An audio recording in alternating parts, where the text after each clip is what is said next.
because I'm afraid that what happens is that's just getting more people taking the drugs, right? You understand? It doesn't, to me, I'm not satisfied that if you have high blood pressure that what needs to happen is that you should be going on some sort of medication.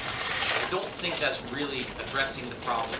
So when I look at high blood pressure, or even low blood pressure, I don't care. If I see something that's not quite right, dysregulation of your blood pressure, we have to start thinking about, does that tell us something about your health? And if you're heavy and your blood pressure is too high, then what we really need to talk about is, can we do something to help you get more fit? You know, that even if a medicine would lower your blood pressure, but you're still heavy and you're still out of shape, and you see, that let's talk a little bit more about how do we get healthy, right? That's got to be where we need to go. And I mean, I had a conversation with my own brother, who's heavier than he needs to be.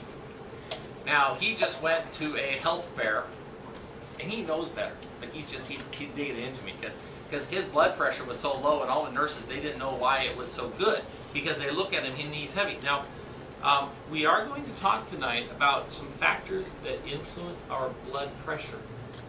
And there are some things that how relaxed we are. You understand, you could be in perfect fitness and still have some high blood pressure. And there's some factors that we're going to talk about having to do with your nerve system that goes into this whole thing. So one of the things when we talk about blood pressure, one of the most vivid experiences I've ever had pertaining to this was with my father. My dad had a brain stem stroke, and you're going to learn that that's a very important thing. Why would brain stem stroke have anything to do with blood pressure? Do you know what happens in the brain stem? Where is that anyway? When someone says brain stem, do you know where that is? Yeah, if you think about the brain structure, our thinking and this sort of stuff, if you think of that like the mushroom cap, okay, then the stalk of the mushroom, does that make sense? That would be the kind of the brain stem if we think of that. Okay, so right on top where my neck is here, when it goes and turns into brain, it's kind of like the stalk. I mean, it's just an extension up there, but kind of in that stalk area. That is where these rudimentary, the things like we talked about, the digestion, the heart rate, the breathing, the blood pressure, all those sorts of functions are kind of regulated in that section of your brain. So 11 years ago, my dad had a terrible brain stem stroke. And one of the things that they had to deal with was his blood pressure that was going out of control, okay? He had so much damage to his brain that the brain was not doing a very good job. There were several days they would not allow us to go in and even see him. You know why? When Dad would see us, he would recognize us, and his blood pressure would go cattywampus. Wow. You go, well, that's interesting, isn't it?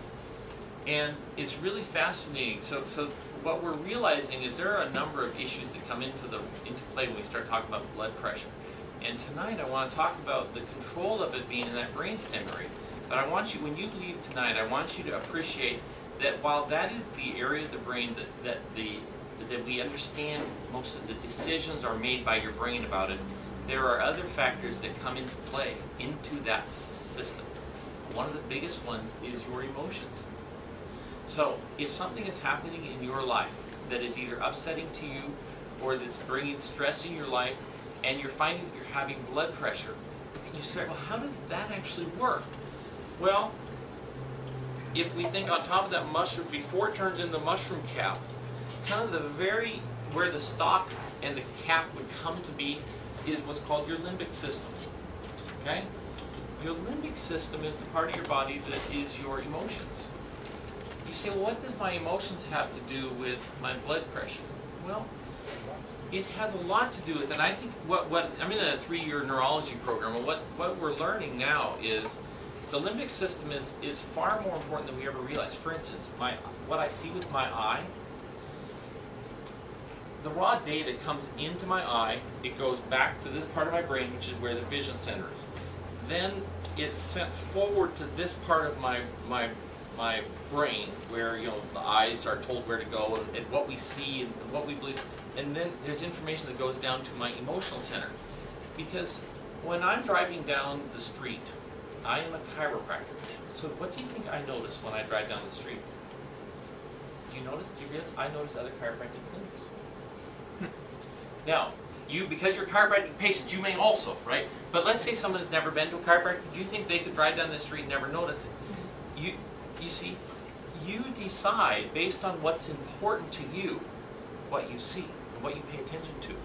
Our cat, if she sees another cat, she's up like that, right?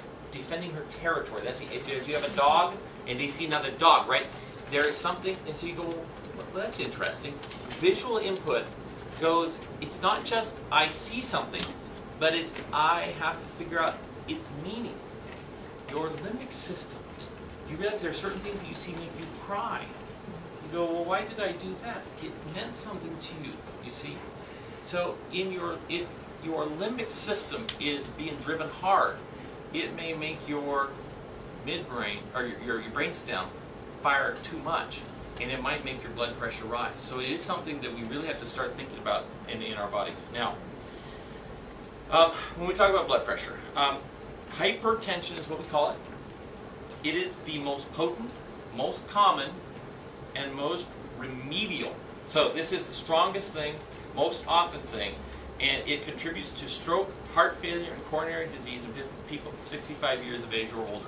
The reason it has so much attention in our society is it is the #1 on the hit parade. Okay?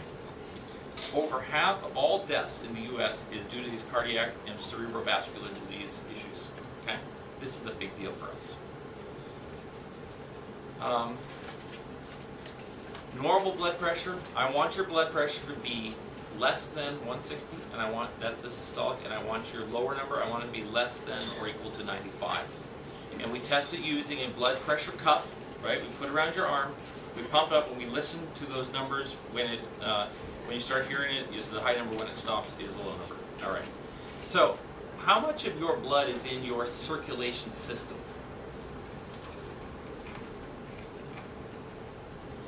84% of your blood is circulating in the circulation. 64% is in the veins, 15% is in your arteries, and 5% are in the capillaries.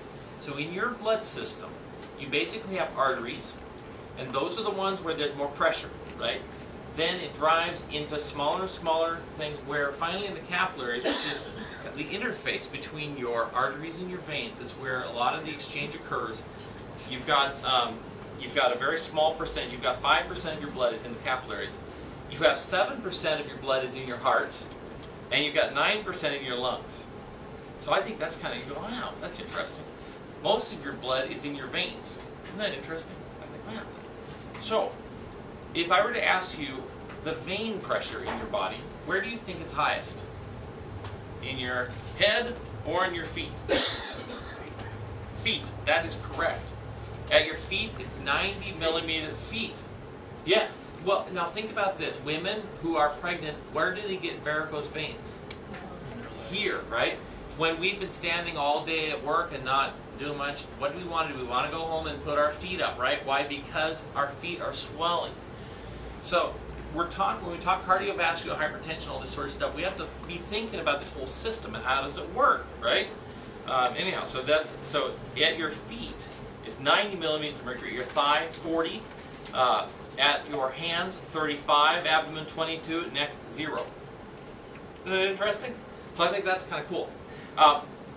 If we talk at high blood pressure, 30% of people between 60 and 65 have high blood pressure. 40% of people over 65 have high blood pressure. So this is something that we really do need to deal with. Now, do you think that people in my practice have the same amount of high blood pressure? I don't think so. I am not sure, but my sense is, if I look at the people, now, when we start talking about what can you do, there's a lot of things that you can do. And I would prefer, if we really work hard, doing things other than taking medicine. Okay.